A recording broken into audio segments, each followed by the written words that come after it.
Whew, I hope you guys brought something to drink because this is about to be a spicy conversation.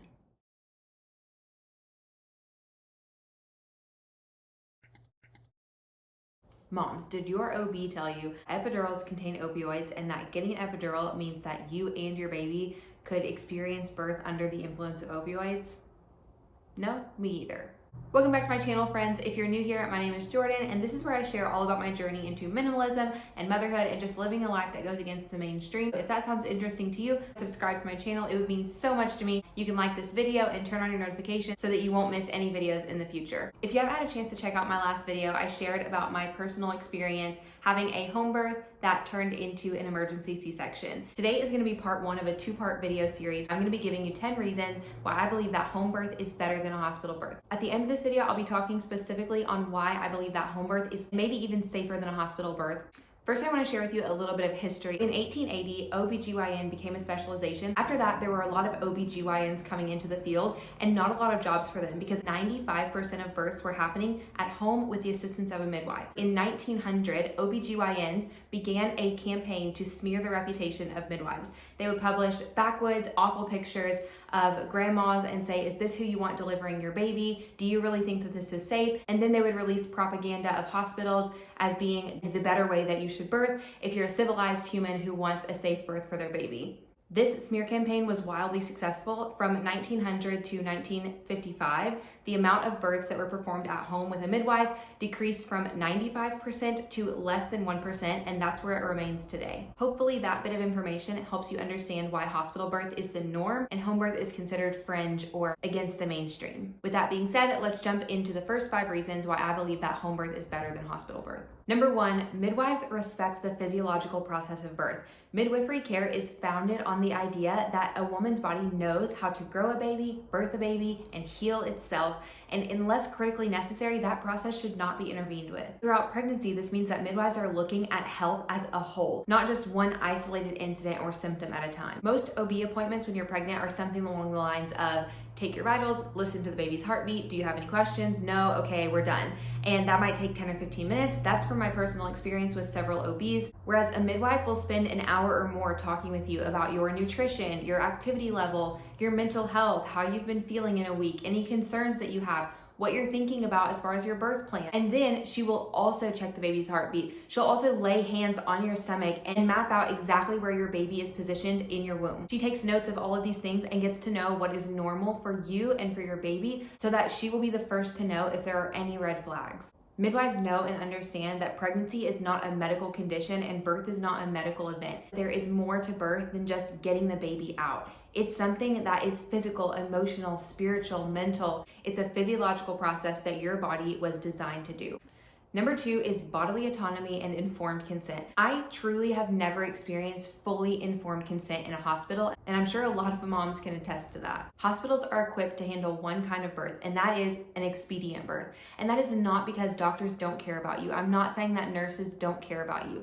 I'm saying that doctors and nurses are trained by hospitals to do one kind of birth. Whether we like to think about it this way or not, hospitals are businesses, and the amount of time that one person takes up a bed or a hospital room does impact how much income that hospital gets. Just like a server at a restaurant wants to repeat the same process for every single table that she sees as quickly as possible so she can turn that table and make money, hospitals want a uniform process in place that can be repeated with every patient so that that patient can get in and out as quickly as possible while remaining safe so that the hospital has good outcomes and good income. Another note here is liability. By following an established protocol for every single patient, doctors and hospitals protect themselves against potential lawsuits, and they can assure payments from insurance companies. Insurance companies are always looking for a loophole so that they don't have to pay a hospital or doctor if that hospital or doctor did something that's not by the book. Midwifery care is out of pocket, so they don't have to answer to any insurance companies. They have the freedom to make case-by-case decisions based on every single individual, what makes them unique, what makes their baby unique, and what's best for specifically that mom and that baby,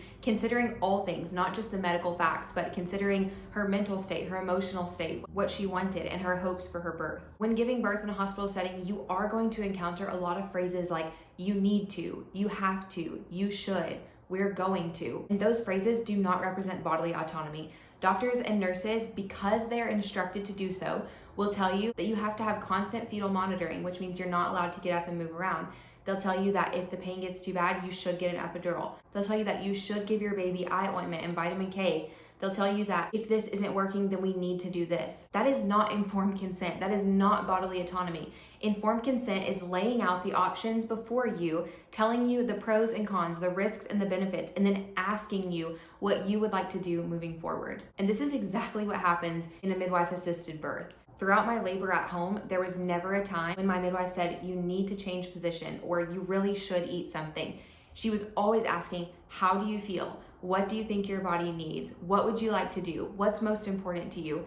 I would tell her, and based on her medical expertise, she could tweak those suggestions and tell me her thoughts, and then again, always go back to what I wanted and what was best for me and my baby. So many moms feel like they get cheated out of this euphoric moment when they meet their baby, and that's because doctors and hospitals and nurses aren't trained to give you all of the information. Part of that being that epidurals contain opioids. Pitocin does not act as natural oxytocin, and that it reduces the natural maternal aggression to protect and nourish your child immediately after birth. Women are meant to be active participants in their own labor, not just laying on their back being told to push harder. Bodily autonomy includes being able to move about freely and do what you want to do with your body while you are birthing your baby. Here's just a fun little fact. Women birthing on their back was not a thing until King Louis XIV of France got pleasure from watching his mistresses give birth, and so he wanted them to give birth on their back so that he could watch. That's creepy. This practice was adopted into Western medicine not because it's good for mom or baby, but because it's easy for the doctor. In fact, physiologically, laying on your back is probably the worst position to give birth in. Number 3 is probably the biggest reason that I personally chose home birth, and that is there's less intervention and a lower chance of C-section. This is a little bit ironic since I ended up with a C-section anyway because of an abnormal circumstance, but hear me out. The C-section rates of women who birth at home are about 5%, and the C-section rates of women who birth in a hospital are 25%.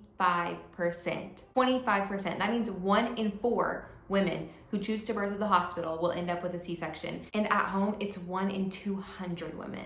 Please understand that many complications that women are afraid of happen because of the intervention that's going on in the hospital, not because of birth itself. If you are not progressing in the timeline that the hospital needs you to progress, they will intervene in the physiological process of birth to make it go faster.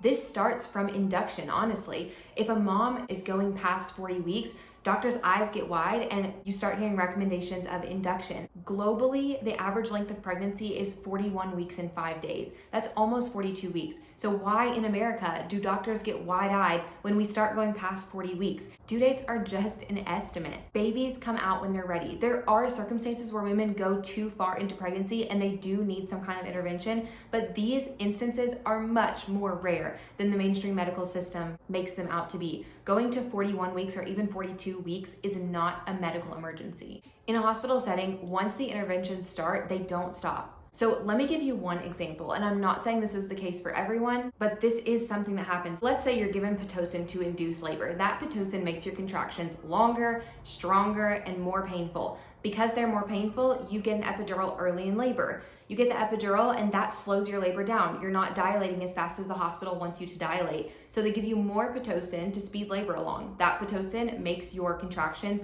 longer, stronger, and more painful again. At this point, your epidural is wearing off a little bit, so they bump it up and give you a little bit more medication. Now that slows labor down again, so they give you more Pitocin. This time, your longer, stronger, more painful contractions, you're not feeling them as much because you're epidural, but your baby is struggling with these contractions that are longer and stronger and more intense, and it's restricting their oxygen and blood flow. And so your baby goes into distress, and then because your baby's in distress, your physician and nurses recommend an emergency C-section. Here's another example. You get an epidural. Once you get your epidural, you're confined to laying on your back, which is not a conducive position to laboring or to pushing. Because of this, you have a hard time getting your baby to move down. You're not progressing in the timeline that the hospital sees fit, so they recommend a C-section. Here's another example. Because of an epidural or because the hospital tells you that you need continuous fetal monitoring, you're confined to laying on your back. Because you're pushing on your back, which is not ideal, your baby's not moving down, so the doctor recommends forceps or vacuum extraction. Or because your labor is being rushed and your tissue doesn't have time to properly stretch,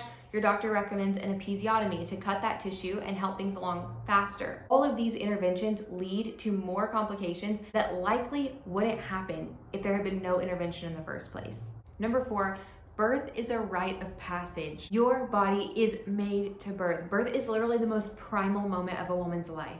In today's society, we are so quick to numb ourselves from any discomfort or pain. And I'm saying this about myself too. If we're waiting in line, we scroll Instagram to avoid the boredom. If we're in an awkward situation, we text or look at our phone to avoid feeling awkward. If we're sad or hurt, we go shopping or drinking or spending hours binging on Netflix. It's so convenient to numb the things that we don't want to feel. Birth has become the same way. Birth is this glorious, life-changing moment where you have the opportunity to push past every wall, to break down every preconceived notion about how strong you are or how much courage you have, feel more alive than ever. And we just encourage women to numb it instead of embrace it. You were born, you were designed, you were made to feel that pain. There's a quote I love that says, "A woman doesn't need rescued. It's not the place for a knight in shining armor. It's the place for her to face her darkest moment so that she can lay claim to her victory after she's done it. For as long as you live, you will remember how you were made to feel at your birth." Birth is so much more than getting a baby out. It is truly the greatest opportunity we will ever have as women. And that opportunity is no longer valued the way that it should be because the mainstream medical system has normalized numbing ourselves from that pain that brings life change. Number 5, home birth is perfectly safe, maybe even safer than a hospital birth. Countries where midwives deliver babies and doctors are only used in case of absolute emergency have lower rates of infant and maternal mortality. The US has the second worst newborn death rate in the entire developed world.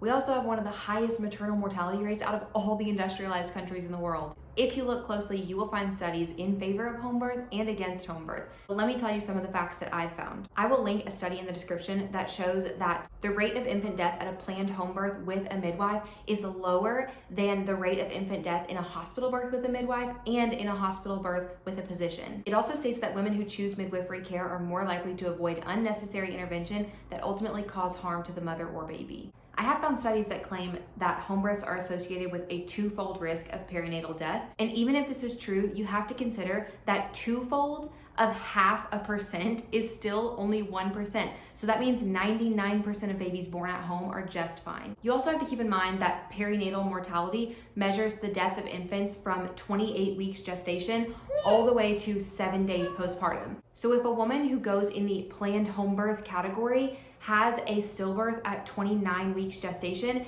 is that number counted in the perinatal mortality rate of planned home births, even though a home birth wasn't involved in the situation? Do you see what I mean? You just have to question statistics because ultimately home birth is not the popular view, and a lot of things you read are going to be biased towards hospital births and against home births. Whether we like to believe it or not, some of these statistics are used and bent and skewed to frighten mothers away from home birth because birth is a lucrative event, especially considering that the US has some of the highest expenses for birth in the entire world. 1 in 3 women in the United States report that their birth is traumatic, and I truly believe that that is because birth has been turned into a medical event where anything could go wrong at any time, and it's treated like that. Whew, okay, so that's a wrap for part 1. In part 2, we're gonna be talking postpartum, price of home birth, and even the most common complications that happen in a home birth. If you have any questions about home birth or there's anything you want to see in the next video, please feel free to leave a comment below or head over to my Instagram at Jordan A. Painter. If this video has been enough to spark your interest about home birth and you're looking to learn more, there are 2 places I recommend starting. The first is with the documentary, The Business of Being Born, which you can rent here on YouTube, Hulu, or any streaming service. And the second is an Instagram page called @The Thompson Method. She is a nurse, a midwife, and a breastfeeding expert. Her content was the first to lead me down the path of home birth, so I'll link her Instagram in the description below. Thank you so much for watching. Again, if you want to support me as I grow this channel, please subscribe. Share this video for any expectant mothers who might find it helpful. Thank you so much for being here and spending this time with me. I look forward to our next conversation in part 2.